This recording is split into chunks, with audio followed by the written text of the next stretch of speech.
ದುಡ್ಡು ಬೇಕು ತಂದಿದ್ಯಾ?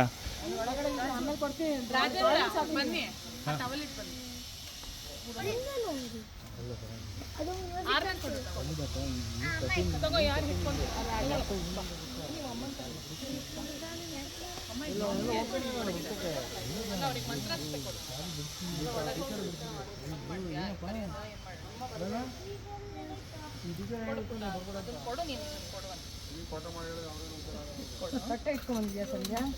ಬಟ್ಟೆ ಇಟ್ಕೊಂಡಿದ್ದೆ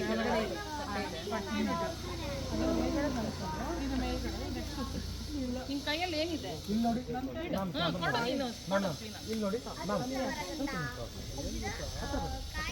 ನೀನು ಮುಟ್ಬಿಡ ಅಲ್ಲ, ಆಮೇಲೆ ಅವನ ಕೈ ಕೊಡ್ತಾರೆ. ನೀನು ಅದನ್ನ ತಗೋ, ಆಮೇಲೆ ಅವನಿಗೆ ಕೊಡ್ಲಿ. ಅವನಿಗೆ ಕೊಡ್ರಿ. ಆ ಕಡೆ ಮಾತಾಡಿ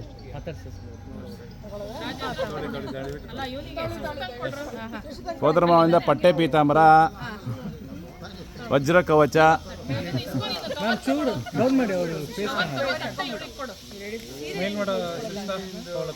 ಸೋದರ ಮಾವನಿಂದ